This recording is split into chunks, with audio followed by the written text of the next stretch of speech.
Educated bye तारा वेस्टोवर। अध्याय 1। तारा वेस्टोवर एक खेत में पली बड़ी थी और स्कूलिंग के प्रति उनके परिवार का नजरिया बेहद असामान्य था। आज के इस दौर में अमेरिका बहुत सारे अलग अलग लोगों के लिए अलग अलग मायने रखता है, लेकिन इस युवा राष्ट्र के शुरुआती दिनों से ही धार्मिक स्वतंत्रता इसका गौरव रही है। दरअसल सेटलर्स अमेरिका में ऐसी जगह की तलाश में आए थे जहां वे अपने फेथ की प्रैक्टिस कर सकते थे।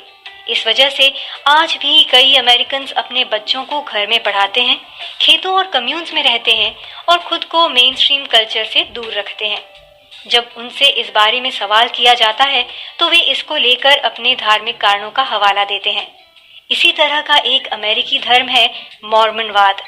ये एक विशाल अमेरिकी धर्म है जिसकी शुरुआत 1800 के दशक में हुई थी। ये उस समय की बात है जब संयुक्त राज्य अमेरिका में पश्चिमी विस्तार यानी वेस्टर्न एक्सपेंशन चल रहा था। इस दौरान बहुत सारे लोग उस जगह जाकर बसे जिसे आज यूटा के नाम से जाना जाता है। आज मॉर्मन पूरे यूनाइटेड स्टेट्स में बस चुके हैं और लेखिका का परिवार भी उनमें से एक है। तारा वेस्टोवर इडाहो के एक खेत में रहती थी जो यूटा के ठीक ऊपर मौजूद है। किताब में आगे पढ़ते हुए हम जानेंगे कि कैसे वेस्टोवर फैमिली मॉर्मन या अमेरिकन किसी भी स्टैंडर्ड से एक टिपिकल फैमिली नहीं थी। वेस्टोवर फैमिली के अपने ही अनोखे नियम कायदे थे जो ना तो पूरी तरह से अमेरिकन थे और ना ही मॉर्मन। इसी वजह से वेस्टोवर फैमिली के बच्चों के लिए बाहरी दुनिया काफी मुश्किल हो गई। वेस्टोवर फैमिली के बहुत सारे बच्चों को तो काफी बाद में एडल्ट होने के बाद पता चला कि उनका परिवार दूसरे अमेरिकी परिवारों से कितना ज्यादा अलग था। तारा वेस्टोवर की कहानी का जिक्र करना काफी जरूरी है क्योंकि ना सिर्फ उन्होंने अपने पिता की खराब सोच के चंगुल से खुद को बाहर निकाला, बल्कि वह खुद के दम पर खड़ी हुई और अपने सपनों को लिया और उन्हें पूरा किया।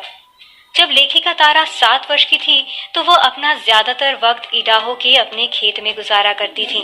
उन्हें वो खुशनुमा दिन अच्छे से याद हैं जब वे खुले आसमान के नीचे खेला करती थी और उनके बालों से होकर गुजरने वाली हवा उन्हें एक गर्म सांस के जैसा एहसास कराती थी।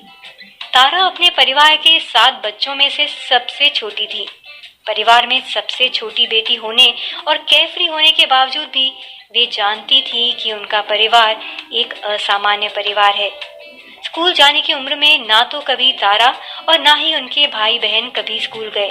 उन्होंने कभी भी स्कूल में कदम नहीं रखा और ना ही किसी हॉस्पिटल या फिर डॉक्टर के ऑफिस में। तारा घर में ही पैदा हुई थी, इसलिए उनका कोई जन्म प्रमाण पत्र भी जारी नहीं किया गया था। लेकिन इसका मतलब ये बिल्कुल भी नहीं है कि तारा ने अपने बचपन में जिंदगी के जरूरी सबक नहीं सीखे।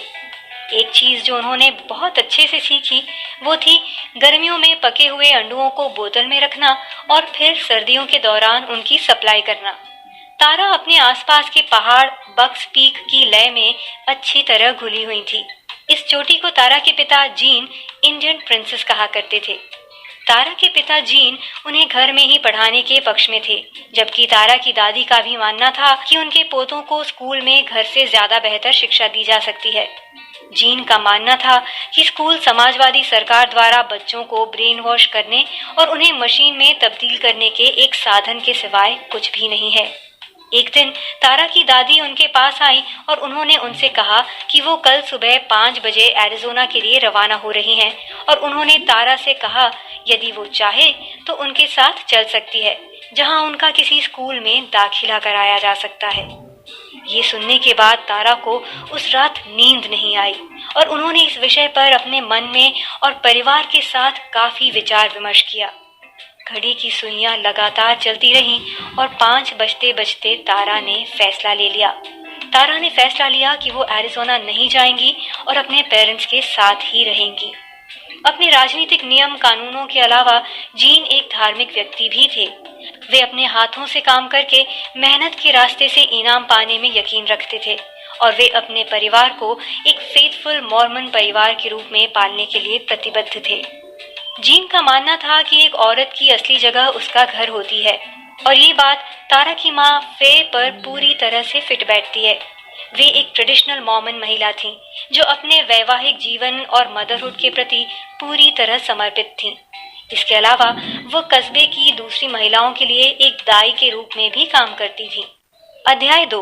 वेस्टोवर भाई बहनों को खुद से पढ़ने के लिए छोड़ दिया गया और उन्होंने एक दूसरे को स्कूल जाने के लिए प्रोत्साहित किया। ये कहना कि तारा और उनके भाई बहन होम स्कूल्ड थे पूरी तरह न्यायपूर्ण नहीं होगा। जब तारा 4 साल की थी तो उनके बड़े भाई टोनी ने उन्हें पढ़ना सिखाया और उसके बाद कुछ सालों तक तारा की माँ ने अपने बच्चों को थोड़ा सा गणित और इतिहास पढ़ाया। लेकिन जब तारा 8 साल की हुई तो उनकी होम स्कूलिंग बंद कर दी गई। जिंदगी के इस पॉइंट पर वेस्टोवर बच्चों को खुद से पढ़ने के लिए छोड़ दिया गया। इसका मतलब था कि तारा और उनके भाई बहन उन्हीं विषयों को पढ़ सकते थे जिसे वे पहले से घर में पढ़ चुके थे। अब उन्हें पढ़ाने के लिए कोई भी व्यक्ति मौजूद नहीं था, इसलिए जब भी तारा को गणित सीखने का मन करता तो वह अपनी पुरानी नोटबुक्स को खोलती थी और उनसे समझने का प्रयास करती थी। वे रोजाना अपने बच्चों को लोकल पब्लिक लाइब्रेरी ले जाती थी, जहां वे अपनी दोपहर बिताते थे और जो किताब उन्हें पसंद आती उसे पढ़ते थे। वेस्टोवर परिवार के सभी बच्चों में से तीसरे नंबर का लड़का टाइलर पढ़ने में सबसे ज्यादा रुचि रखता था। जब वो 18 साल का हुआ तो उसने कॉलेज जाने का साहसिक फैसला किया। तारा उस समय सिर्फ 10 साल की थी और उन्हें अच्छी तरह याद है कि यही वो वक्त था जब उन्होंने स्कूल जाने के बारे में पहली बार सोचना शुरू किया था। हैरानी की बात तो ये थी कि तारा के पिता जीन टाइलर के फैसले से बिल्कुल भी खुश नहीं थे। इसके पीछे की वजह ये थी कि जीन को अपने खेतीबाड़ी को सही ढंग से चलाने के लिए टाइलर की जरूरत थी, क्योंकि टाइलर के 2 बड़े भाई पहले ही घर छोड़ के जा चुके थे। उनका मानना था कि टाइलर के चले जाने से खेतों को संभालने की सारी जिम्मेदारी तारा, उसकी बड़ी बहन ऑड्री और उसके 2 भाइयों रिचर्ड और ल्यूक पर आ जाएगी। कॉलेज जाने के विरोध में जीन का एक और आर्ग्यूमेंट ये था कि कॉलेज टाइलर को कोई ऐसी प्रैक्टिकल स्किल नहीं सिखाएगी जिससे कि वह अपनी परिवार का पेट पाल सके। जीन को लगता था कि किताबें पढ़ने और कागज पर कुछ शब्द लिखने से टाइलर का कुछ भी भला नहीं होगा। इसके अलावा जीन को ये भी डर था कि कॉलेज जाने से टाइलर का समाजवादियों और इल्यूमिनाटी के एजेंटों द्वारा ब्रेन वॉश कर दिया जाएगा। लेकिन अपने पिता की विरोधात्मक सोच के बावजूद भी टाइलर कॉलेज गया और तारा के मन में भी उसने हायर एजुकेशन के बारे में जिज्ञासा का बीज मजबूती से बोया। टाइलर के कॉलेज जाने के कुछ ही समय बाद तारा भी पढ़ाई में और ज्यादा मेहनत करने लगी और अपनी परवरिश के हिसाब से तारा मॉर्मन और न्यू टेस्टामेंट की किताबें पढ़कर धर्म का अध्ययन करने लगी। इसके अलावा उन्होंने आस्था और बलिदान जैसे विषयों पर भी निबंध लिखना शुरू कर दिया था।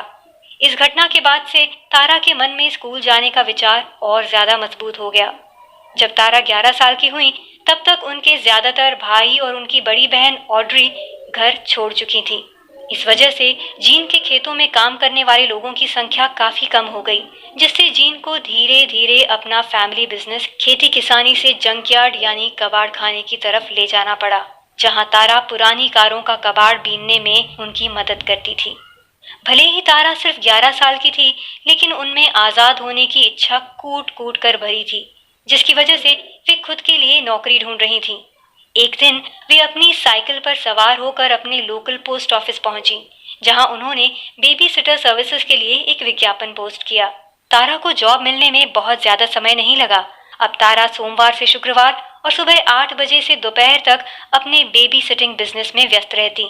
हालांकि इससे वे बहुत ज्यादा तो नहीं कमा रही थी, लेकिन खुशकिस्मती से अब उनके पास पहले से काफी ज्यादा पैसा था। लेकिन बच्चों की देखभाल का उनका ये बिजनेस उन्हें सिर्फ पैसे नहीं देता था, बल्कि ये काम तारा के लिए बाहरी दुनिया के संपर्क में आने का भी एक अच्छा तरीका था। ये एक ऐसी जगह थी जहां से उन्हें बहुत सारी चीजें सीखने को मिल रही थी। जल्द ही उन्होंने एक लोकल थिएटर में सिंगिंग और डांस क्लास लेनी शुरू कर दी। तारा को गायन और डांस की ट्रेनिंग के बारे में एक महिला से पता चला, जिसके बच्चे को वह संभाल रही थी। उसने तारा को लोकल पापाजय गैस स्टेशन के ऊपर आयोजित होने वाली डांस क्लास में जाने की सलाह दी। तारा ने तुरंत क्लासेस ज्वाइन कर ली, हालांकि उनके पिता ने उन्हें वहां जाने से रोकना चाहा। उनका कहना था कि डांस सीखने के लिए उनकी उम्र काफी छोटी है। डांस क्लास के बाद सिंगिंग की क्लास चलती थी और सिंगिंग से तारा के पिता को कोई आपत्ति नहीं थी। कुछ सिंगिंग क्लासेस जाने के बाद तारा ने संडे को चर्च में गाना शुरू कर दिया और कुछ ही समय में वे संगीत मंडली को लीड करने लगी।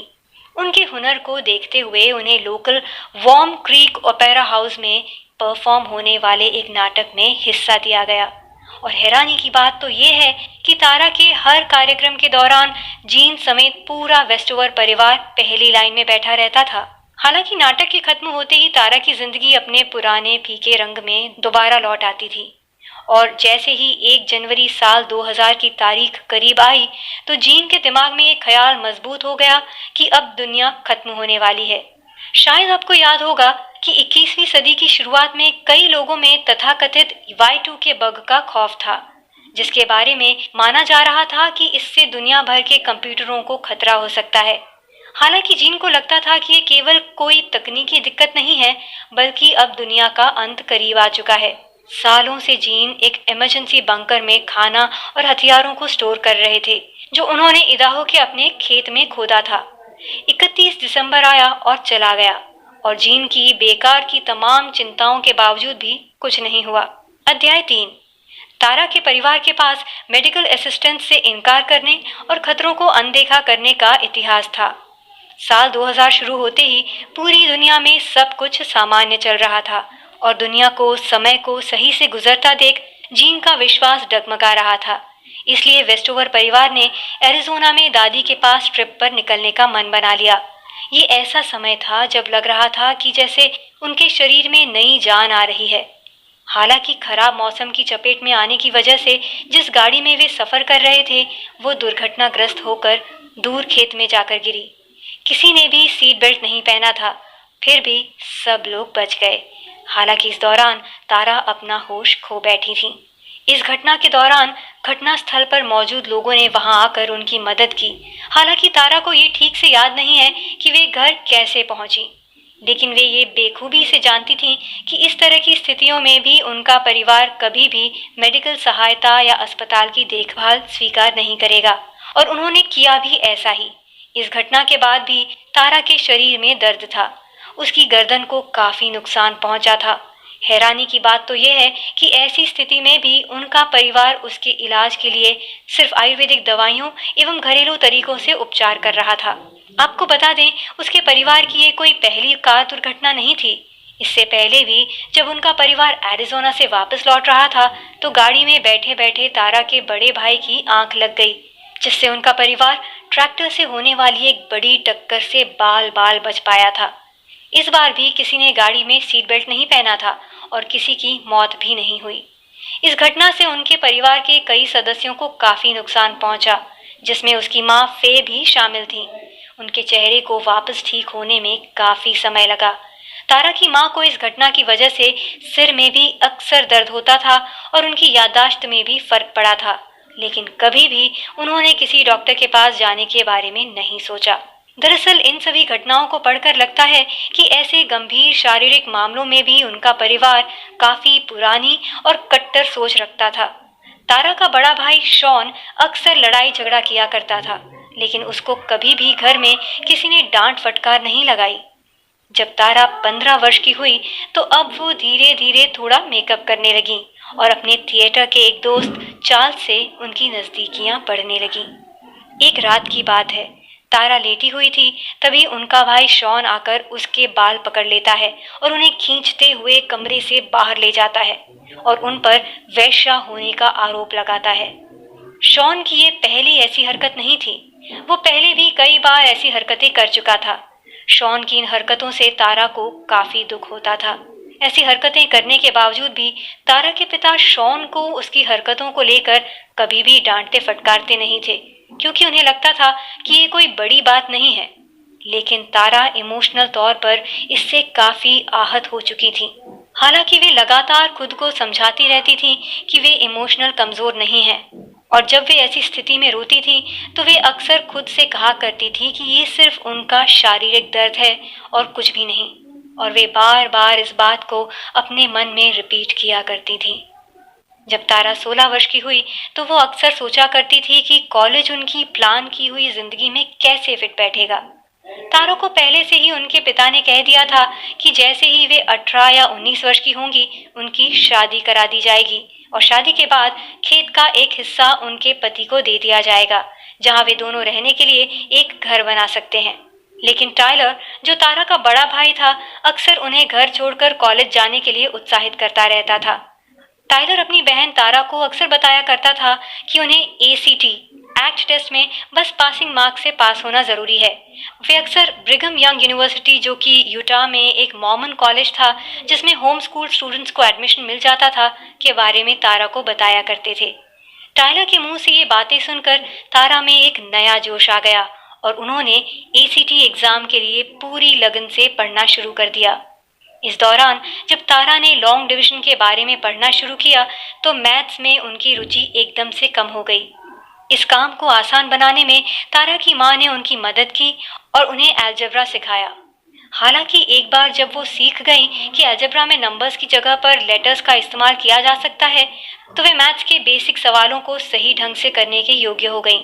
तारा को इस दौरान एक्ट पास करने में 2 अटेम्प्ट्स लगे थे, लेकिन आखिरकार वे उस स्कोर तक पहुंच गईं जिसकी उन्हें जरूरत थी। पहले अटेम्प्ट की परीक्षा के दिन तारा काफी नर्वस फील कर रही थी, क्योंकि ये उनका पहला स्टैंडर्ड टेस्ट था। पेपर की एक रात पहले तारा को नींद नहीं आई, जिसकी वजह से उनके सिर्फ 22 मार्क्स आ पाए, जबकि बीवाईसी में एडमिशन के लिए 27 मार्क्स स्कोर करना जरूरी था। एक बार फिर से तारा ने अपनी पढ़ाई पर ध्यान लगाना शुरू कर दिया और एक बार फिर से एग्जाम्स दिए और इस बार 28 मार्क्स लाकर उन्होंने अपने लक्ष्य को हासिल किया। अब कॉलेज में दाखिले के लिए तारा ने अपनी एप्लीकेशन और मार्क्स को भेज दिया और कुछ ही हफ्तों में तारा को कॉलेज में एडमिशन की सूचना मिल गई। हालांकि आपको बता दें कि तारा के पिता के लिए तारा का कॉलेज में एडमिशन एक अच्छी खबर नहीं थी और उनका यहाँ तक कहना था कि भगवान ने उन्हें पर्सनली कहा है कि तारा के लिए कॉलेज जाने का निर्णय लकी नहीं है। वहीं दूसरी तरफ तारा की माँ तारा को कॉलेज की शिक्षा के लिए हिम्मत दे रही थी और बस 3 दिन बाद उनका 17वां बर्थडे भी आने वाला था। तारा की माँ ने खुद अपनी बेटी को कॉलेज में एडमिशन दिलवाया। अध्याय 4। कॉलेज में आने के बाद तारा को अकेलेपन का एहसास हुआ और उनका पढ़ाई में मन नहीं लगा। जब तारा प्रोवो यूटा में शिफ्ट हुई तो उन्होंने अपने घर से ज्यादा सामान अपने साथ नहीं लाया। यूटा जाते समय वो अपने साथ सिर्फ आडू की बोतल और कपड़ों से भरा बैग ले गईं। जिस अपार्टमेंट में तारा रहती थी उसमें उनके साथ बीवायू की 2 और छात्राएं भी रहती थीं, जिनके व्यवहार से अक्सर तारा को हैरानी होती थी। पहली रूममेट जिससे तारा मिली थी उसका नाम था शैनन। जब तारा ने शैनन को पहली बार देखा था तो उसने पिंक पजामा बॉटम के साथ एक स्पेगेटी टॉप पहन रखा था, जिसने कंधों को छोड़कर उसके पूरे बदन को ढक रखा था। लेकिन जैसे ही शैनन पीछे मुड़ी तो उसके पैंट्स पर जूसी शब्द लिखा देखकर तारा बेहद हैरान हो गई, जिसकी वजह से उन्होंने कमरे में शैनन से दूरी बनाना शुरू कर दिया। जब तारा अपनी दूसरी रूममेट मेरी से मिली तो उन्हें लगा कि वो शैनन की जैसी नहीं है। लेकिन जब मेरी सैबत के दिन शॉपिंग करने गई तो उसने पवित्र नियमों की बेहद बुरे तरीके से धज्जियां उड़ाई। शॉपिंग से वापस लौटकर मेरी ने फ्रिज में इतना सारा फूड ठूंसा जो करीब 1 हफ्ते तक चल सकता था। मेरी का ये कारनामा तारा को फिर एक बार अपने कमरे में भगाने के लिए पर्याप्त था। शैनन और मेरी के साथ रहते हुए तारा को यह एहसास हुआ कि उनके और बाकी दुनिया के बीच बहुत ज्यादा अंतर है और प्रोवो शहर ने उसकी इस फीलिंग को और ज्यादा बढ़ा दिया था, क्योंकि ये शहर दिन भर शोरगुल से भरा रहता था, जिससे तारा को शांति का एक पल भी नहीं मिल पाता था। जब तारा ने कॉलेज जाने के लिए पहली बार बस पकड़ी तो वो गलती से उस बस में बैठ गई जो किसी और जगह जा रही थी। तारा जैसी एक लड़की के लिए अपने पुश्तैनी खेतों से निकलकर कॉलेज में दाखिला लेना ही अपने आप में एक बहुत बड़ी उपलब्धि थी। लेकिन जैसे ही वो कॉलेज पहुंची और उन्होंने क्लासेस ज्वाइन की तो उसी वक्त उनके लिए चुनौतियों का एक नया दौर शुरू हो गया। कॉलेज में अपने पहले वर्ष उन्होंने इंग्लिश, अमेरिकन हिस्ट्री, संगीत, धर्म और पश्चिमी सभ्यता जैसे विषयों का चुनाव किया। हालांकि पहले वर्ष इन विषयों में केवल फंडामेंटल बातें पढ़ाई जा रही थी, लेकिन फिर भी इन सभी विषयों की पढ़ाई तारा के सर के ऊपर से होकर जा रही थी। तारा की किताबें कठिन शब्दों जैसे सिविक ह्यूमैनिज्म और स्कॉटिश एनलाइटनमेंट से भरी रहती थी। तारा को ये शब्द ब्लैक होल के जैसे दिखते थे जो अपने आसपास के सरल शब्दों को भी निगल जाते थे। इस तरह तारा कुछ खोई खोई से रहने लगी और धीरे धीरे एक नॉलेज वैक्यूम में फंसती चली गई। पश्चिमी सभ्यता यानी वेस्टर्न सिविलाइजेशन की क्लास काफी कठिन थी। तारा ने एक बार टीचर को एक शब्द का मतलब समझाने को बोला, जिसे उन्होंने किताब और अपनी जिंदगी में भी पहली बार देखा था। तारा के सवाल पूछते ही पूरा क्लास चुप हो गया और स्टूडेंट्स उन्हें हैरानी भरी निगाहों से देखने लगे। तारा ने जो सवाल पूछा था वो था, होलोकॉस्ट का मतलब क्या होता है? बीवायू में तारा के पहले टेस्ट का नतीजा अच्छा नहीं रहा, लेकिन इससे वो निराश नहीं हुई। उन्होंने अपनी पढ़ाई जारी रखी और पहले सेमेस्टर के अंत तक उन्होंने खुद को एक काफी अच्छी स्थिति में खड़ा कर दिया। हालांकि पश्चिमी सभ्यता के विषय में अभी भी उनकी स्थिति बहुत ज्यादा अच्छी नहीं थी। स्वास्थ्य और पैसों की दिक्कत के कारण तारा को मदद मांगने की कला सीखनी पड़ी। अपने पहले सेमेस्टर की छुट्टियों के दौरान तारा वापस अपने घर इदा हो गईं, जहां अपने पिता के साथ कूड़ा बिनने के अलावा उसके पास काम का कोई दूसरा विकल्प नहीं था। दुर्भाग्य से एक सुबह जब वो बिस्तर से उठी तो उनके कान में बहुत तेज दर्द हुआ, लेकिन ये दर्द तारा के लिए एक वरदान साबित हुआ, क्योंकि इस दर्द ने ही तारा को सिखाया कि कुछ परेशानियों को दूसरों की मदद लेकर आसानी से रोका जा सकता है।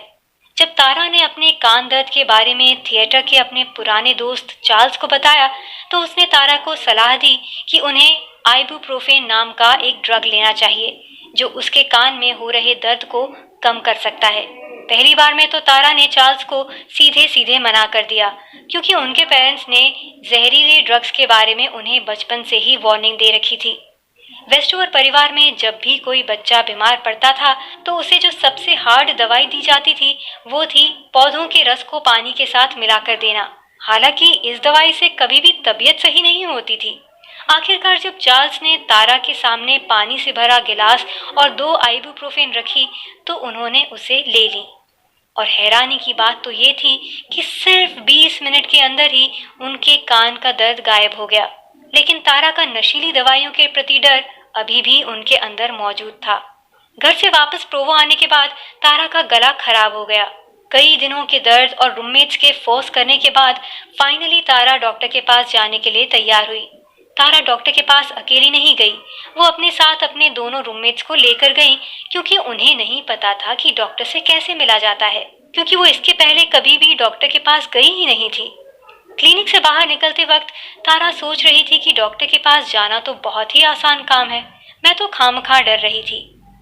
जहां एक तरफ तारा की सहेलियां आधुनिक दवाइयों के प्रति उसके मन में बैठे डर को निकालने की कोशिश कर रही थी, वहीं दूसरी तरफ एक स्थानीय चर्च ने उन्हें अपनी आर्थिक मदद स्वीकार करने में मदद की। कॉलेज में बहुत सारे खर्च होते हैं, खासकर किताबों के।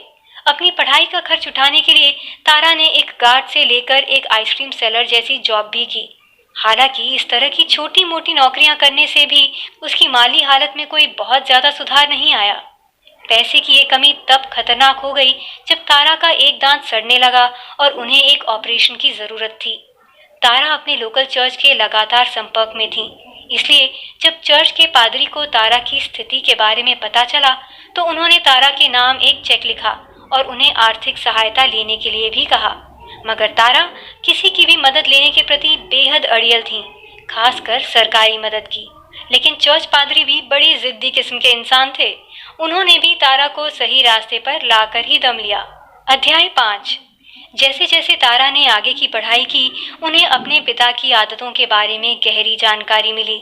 जब तारा 19 साल की हुई तो वह स्टूडेंट लोन पाने के योग्य हो गई, और ये पहली बार था जब तारा बिना किसी फाइनेंशियल चिंता के अपना जीवन जी सकती थी। इस तरह अब वे खुद को पढ़ाई में पूरी तरह मशगूल करने के लिए आज़ाद थीं और आसानी से अपनी पढ़ाई जारी रख सकती थीं। दुनिया के बारे में पढ़ते पढ़ते तारा को अपने आप पता चलने लगा कि उनके पिताजी ने जो कुछ सिखाया वो कितना गलत था। साइकोलॉजी के कोर्स में उनका परिचय बाइपोलर डिसऑर्डर से हुआ। उन्होंने जब इसके लक्षणों का अध्ययन किया तो उन्हें पता चला कि डिप्रेशन, पागलपन, पैरानोया, यूफोरिया, महानता का भ्रम और परसिक्यूशन यानी उत्पीड़ना जैसी चीजें इस मानसिक बीमारी के लक्षण होते हैं। इस बात ने उन्हें बहुत गहरा झटका दिया, क्योंकि ये सारे लक्षण उसके पिता में मौजूद थे। दरअसल तारा के पिता जीन सरकार और आधुनिक मेडिकल सुविधाओं के प्रति पैरानोया से भरे हुए थे। गुजरते वक्त के साथ वे यूफोरिया से भी पीड़ित होने लगे, जिसके कुछ समय बाद वे बुरी तरह से डिप्रेशन का शिकार हो गए। इस तरह तारा बाइपोलर डिसऑर्डर के बारे में जितनी हो सके उतनी जानकारी हासिल करने में जुट गई। जल्द ही तारा को एहसास होने लगा कि उनके पिता की इस बीमारी ने उसके परिवार का किस हद तक ब्रेन वॉश किया है। इस एहसास के साथ ही साथ तारा को इस बात पर भी गुस्सा आया कि उनके पिता के मानसिक डिसऑर्डर के कारण उन्हें और उनके भाई बहनों को सालों तक डर के साए में जीना पड़ा है। लेकिन तभी उन्हें पता चला कि उसके पिता का सामना एक घातक दुर्घटना से हो चुका है। एक सुबह तारा की बहन ऑड्री ने उन्हें बताया कि जंकयार्ड में धमाका होने से पापा घायल हो गए हैं। उनका काफी शरीर जल चुका है, मगर वे अभी भी अस्पताल जाने से मना कर रहे हैं। अगर ऐसा ही चलता रहा तो उनकी मौत हो सकती है। अगर उनकी बहन ने उन्हें पहले फोन किया होता तो शायद तारा जल्दी घर आ पाती और अपने पापा को गुड बाय कह सकती थी। तारा जल्दी से घर पहुंची और उन्होंने अपने पिता को बेड पर बेसुध पड़े देखा। उनका आधा चेहरा, हाथ, कंधे और छाती बुरी तरह से जल चुकी थी। उस रात 2 बार उनका दिल धड़कना बंद हो गया था, जिसकी वजह से सबको लगा कि वे ज्यादा समय तक नहीं बच पाएंगे। लेकिन हैरानी की बात तो ये थी कि जीन दूसरी सुबह भी जिंदा थे। कॉलेज की शुरुआत में तारा जिस विषय पर सबसे ज्यादा फोकस करना चाहती थी वो था संगीत। लेकिन बीतते समय के साथ तारा को यह महसूस होने लगा कि उनकी असली रुचि हिस्ट्री और पॉलिटिक्स में है। इन 2 विषयों की क्लासेस को तारा कभी मिस नहीं करती थी। हिस्ट्री और पॉलिटिक्स में तारा की गहरी रुचि को देखते हुए एक बार उनके एक प्रोफेसर ने उनसे पूछा, तुमने कभी कैम्ब्रिज के बारे में सुना है? इस पर तारा ने जवाब दिया, नहीं, अभी तक तो नहीं। कैम्ब्रिज से उनका मतलब इंग्लैंड की विश्व प्रसिद्ध यूनिवर्सिटी ऑफ कैम्ब्रिज से था, जहां पर वे तारा जैसे ईगर स्टूडेंट्स के लिए स्टडी अब्रॉड प्रोग्राम चलाया करते थे। प्रोफेसर के समझाने पर तारा ने इस प्रोग्राम के लिए आवेदन कर दिया और उनका सिलेक्शन हो गया। इसके बाद उन्होंने अपना बैग पैक किया और प्रतिष्ठित किंग्स कॉलेज के लिए निकल गई। इदाहो के एक घर में पढ़ी लिखी लड़की के लिए ये एक बहुत बड़ी बात थी। किंग्स कॉलेज के सदियों पुराने लेकिन शानदार कैंपस को देखकर वे अभिभूत हो गईं। अपने आसपास की सुंदरता उन्हें एक चमत्कार के जैसा एहसास दिला रही थी। लेकिन उनके पास कैंपस की खूबसूरती को करीब से निहारने का वक्त नहीं था, क्योंकि उनके प्रोग्राम का पहला हफ्ता पूरी तरह लेक्चर से भरा हुआ था और एक प्रोफेसर सिर्फ एक स्टूडेंट पर ध्यान दे रहा था ताकि स्टूडेंट अपनी रिसर्च पूरी तरह फोकस्ड होकर करे। तारा जिस प्रोफेसर के अंडर में रिसर्च कर रही थी उनका नाम था जॉनथन स्टैनबर्ग, जो बेहद जाने माने होलोकॉस्ट एक्सपर्ट थे। जॉनथन तारा के पेपर पर लिखे हर शब्द, हर कॉमा का गहराई से निरीक्षण करते थे। उनका कहना था, कमजोर शब्दों से कमजोर आइडियाज का निर्माण होता है, इसलिए वे तारा के लेखन पर गहराई से ध्यान देते थे। तारा ने जब अपना आखिरी पेपर प्रोफेसर जॉनथन को हैंडओवर किया तो उनकी सख्त मिजाजी और तेज नजरों को देखकर उन्हें उम्मीद थी कि रिजल्ट बहुत बेकार रहेगा। लेकिन जब नतीजा आया तो तारा बेहद खुश हो गईं, क्योंकि प्रोफेसर ने उनके पेपर की सिर्फ और सिर्फ तारीफ ही की थी। यहाँ तक कि उन्होंने तारा से ये भी कहा कि कैम्ब्रिज में उनके 30 साल के कार्यकाल में उन्होंने बेहद कम पेपर्स ऐसे देखे हैं जो तुम्हारे काम से बेहतर हैं। यही नहीं, प्रोफेसर ने तारा को ये भरोसा भी दिलाया कि समय आने पर वे कोशिश करेंगे कि तारा को उसकी पसंद का कॉलेज मिले जिसमें वो आगे रिसर्च करना चाहेंगी। तारा ने कभी नहीं सोचा था कि एक कैम्ब्रिज प्रोफेसर से उन्हें इतनी प्रशंसा मिलेगी। अब वे बेहद खुश थीं। प्रोफेसर ने तारा से किया अपना वादा पूरा किया। जैसे ही तारा ने BYC से अपनी पढ़ाई पूरी की तो प्रोफेसर ने उसकी आगे की पढ़ाई के लिए स्कॉलरशिप अप्रूव करा दी। इस बार तारा को जो कॉलेज मिला वो था कैम्ब्रिज यूनिवर्सिटी का ट्रिनिटी कॉलेज। प्रोफेसर स्टैनबर्ग की सिफारिश से तारा गेट्स कैम्ब्रिज स्कॉलरशिप जीतने वाली BYC की तीसरी स्टूडेंट बन गई, जिससे उन्हें कॉलेज की फीस नहीं देनी पड़ी और उनकी रिसर्च का खर्च ट्रिनिटी कॉलेज ही उठाने लगा। इस घटना के बाद तारा अपने टाउन इदाहो में एक तरह की लोकल सेलिब्रिटी बन गई, जहां पर स्कूल, न्यूज़पेपर और टीवी रिपोर्टर तारा का इंटरव्यू लेने के लिए बहुत ज्यादा उत्सुक थे। अध्याय 6। ट्रिनिटी कॉलेज में तारा को काफी अच्छा लगा, लेकिन तभी उनके घर से एक बुरी खबर आई। इस बार जब तारा दोबारा इंग्लैंड आई तो वो ट्रिनिटी कॉलेज के कैंपस को देखकर भी उतनी ही हैरान हुई जितनी वो किंग्स कॉलेज को देखकर हुई थी। ट्रिनिटी का हर कोना जितना पुराना था उतना ही सुंदर भी था। तारा की खुशी इस बार दोगुनी थी क्योंकि इस बार वे एक विजिटर नहीं बल्कि एक ग्रेजुएट स्टूडेंट की हैसियत से कॉलेज में प्रवेश कर रही थी और कॉलेज में उनके रिसर्च रूम के बाहर से उनका खुद का नाम लिखा हुआ था। जिंदगी में ये पहला मौका था जब तारा को लगा कि वे सही में उस जगह है जहां उन्हें होना चाहिए। तारा के लिए ट्रिनिटी अपनी सोशल स्किल्स को बेहतर बनाने के लिए भी एक बेहतर जगह थी, जहां पर वे ऑकवर्ड तरीके से खुद को दूसरे स्टूडेंट से इंट्रोड्यूस करवाती रहीं, जब तक कि उनके कुछ दोस्त नहीं बन गए। ट्रिनिटी आकर तारा ने अपनी जिंदगी में पुराने नियमों को भी ढील देनी शुरू कर दी। मसलन जब उनके क्लासमेट्स उन्हें कॉफी पे चलने को बोलते थे तो वे अक्सर तैयार हो जाती थीं, जबकि उन्होंने पहले कभी भी ऐसी कोई चीज ट्राई नहीं की थी, क्योंकि मॉर्मन चर्च कॉफी पीने की इजाजत नहीं देता है। इसी तरह उन्होंने चर्च के नियमों को तोड़ते हुए पहली बार शराब भी पी। तारा धीरे धीरे अपने रूढ़िवादी नियमों से आगे निकल रही थी। अपने दोस्तों के साथ रोम की ट्रिप पर तारा ने एक और कदम आगे बढ़ाया और उन्होंने अपने परिवार, खेतों, जंकयार्ड, होम स्कूलिंग और अपने ल्यूनेटिक पिता के बारे में खुलकर बताया। हालांकि तारा के घर इदाहो में स्थिति बद से बदतर होते जा रही थी।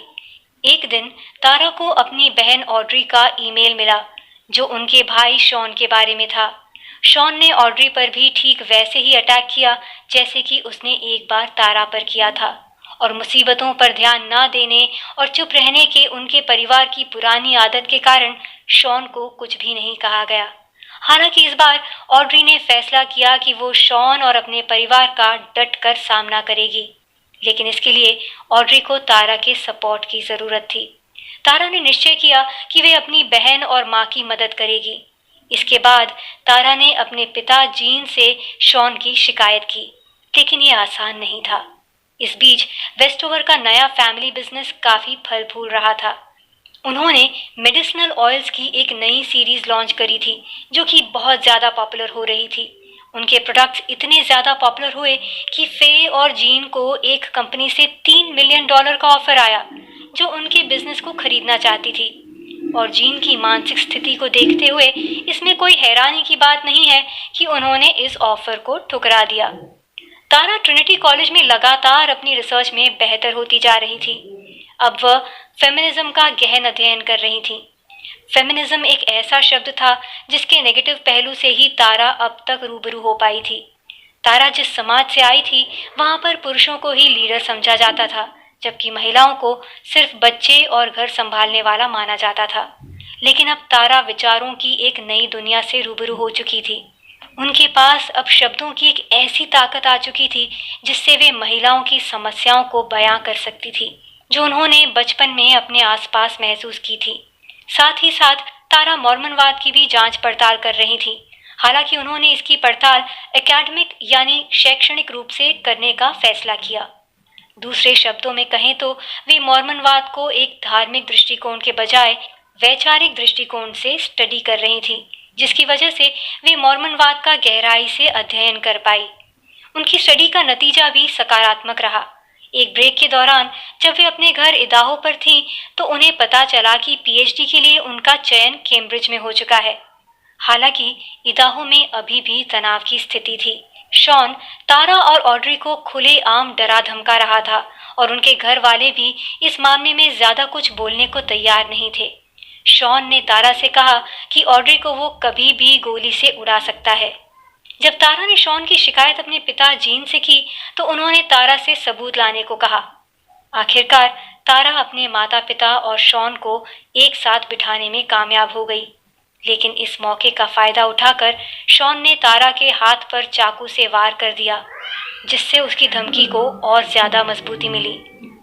इस घटना के बाद जीन ने भगवान और उनकी शिक्षाओं के बारे में 2 घंटे का लेक्चर दिया, जिसके अंत में शॉन और तारा दोनों आपस में गले मिले। जब तारा कैम्ब्रिज वापस पहुंची तो शॉन ने उन्हें फोन किया और दोबारा उसे जान से मारने की धमकी दी। तारा ने एक बार फिर इसकी शिकायत जीन से की, लेकिन उन्होंने एक बार फिर सबूत की मांग की और फे ने भी हाथ खड़े कर दिए। उनके पेरेंट्स को लगता था कि तारा को शॉन की शिकायत करनी बंद कर देनी चाहिए, क्योंकि इससे उनके परिवार को ही नुकसान पहुंच रहा था। वे हमेशा अपने बेटे शॉन को अपनी बेटियों से ज्यादा प्राथमिकता दिया करते थे। अध्याय 7। अपनी डॉक्टरेट की डिग्री पास करने के लिए तारा को एक गलत फैसला लेना पड़ा। अपने पीएचडी रिसर्च के दौरान तारा को एक विजिटिंग फेलो के तौर पर हार्वर्ड यूनिवर्सिटी जाने का मौका मिला, लेकिन इस शानदार मौके पर उनकी खुशी फीकी पड़ गई। उसके पेरेंट्स को उसके हार्वर्ड आने की भनक लग चुकी थी, जिसके बाद उन्होंने तारा को एक ईमेल भेजा जिसमें लिखा था कि उन्होंने हार्वर्ड की टिकट्स बुक कर ली हैं और वे जल्द ही हार्वर्ड आने वाले हैं। यही नहीं, वे उसके कमरे में भी कुछ दिन ठहरने वाले थे। ये तारा को कंट्रोल करने की उनकी आखिरी कोशिश साबित हुई और इससे उन्हें इस बात का एहसास हो गया कि तारा अब उनसे दबने वाली नहीं है। तारा के पिता ने उन्हें 2 विकल्प दिए। पहला कि वे वास्तविकता की उनकी परिभाषा को स्वीकार करे या फिर उनके परिवार के लिए एक दुश्मन के रूप में जानी जाए। जीन का कहना था कि ये संदेश उनका नहीं बल्कि भगवान का है, जिसके अनुसार तारा को लुसिफर के द्वारा चुना गया है और वे अब उन्हें एक प्रीस्टहुड ब्लेसिंग देना चाहते हैं। मॉर्मनवाद में ये एक खास तरह की ब्लेसिंग होती है जिसे बस कुछ ही लोग प्रीस्टहुड में परफॉर्म कर पाते हैं।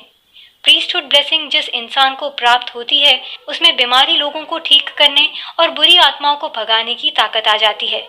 एक बार फिर जीन का महानता का भ्रम वापस आ चुका था और उसने तारा से कहा कि अगर वो शुद्ध होना चाहती है तो उन्हें इसे स्वीकार करना होगा। इसका मतलब था कि तारा को ये भी स्वीकार करना होगा कि शॉन अब ठीक हो चुका है और उसे उसके हिंसक कारनामों और धमकियों को भूलना होगा।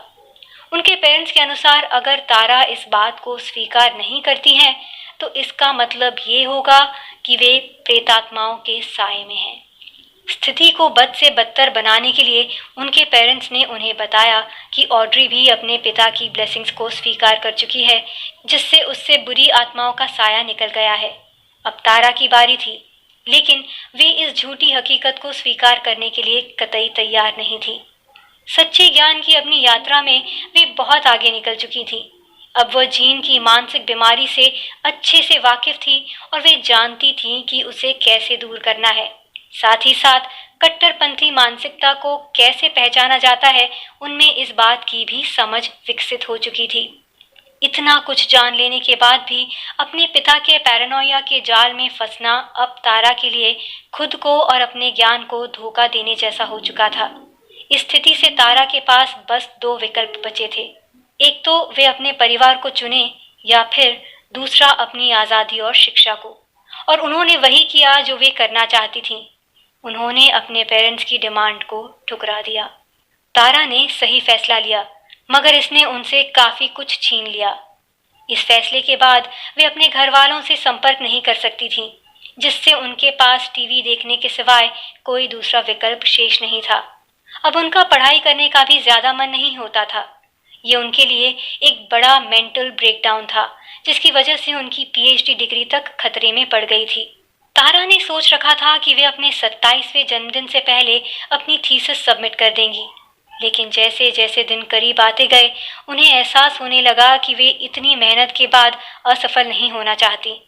धीरे धीरे ही सही, मगर तारा का ध्यान दोबारा पढ़ाई में लगने लगा और उन्होंने अपनी थीसिस तैयार करके जल्द ही उसे सबमिट भी कर दी। आज तारा डॉक्टर तारा वेस्टोवर हैं। डॉक्टर का टाइटल पाने के लिए तारा ने अपना बहुत कुछ गंवाया है। इसके लिए उन्होंने कई सालों तक अपने परिवार से बातें नहीं की, लेकिन आज तारा को अपनी उपलब्धि पर गर्व है और उन्हें ये बताते हुए बड़ी खुशी होती है कि आज वे अपने 3 भाइयों, अंकल और आंटी के संपर्क में हैं। कुल मिलाकर तारा वेस्टोवर एक ऐसी परिवार में जन्मी जहां पर बच्चों को पब्लिक स्कूलिंग नहीं दी जाती थी। स्कूल भेजने के बजाय तारा को उसके पैरानॉइड पिता द्वारा घर पर ही पढ़ाया गया, जो धार्मिक कट्टरपंथी होने के साथ ही साथ बाइपोलर डिसऑर्डर से पीड़ित थे।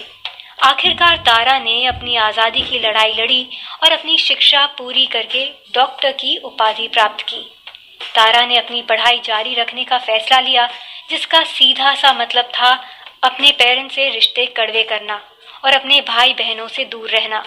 लेकिन एक आज़ाद पक्षी बनने के लिए ये कीमत चुकाना उसकी मजबूरी थी।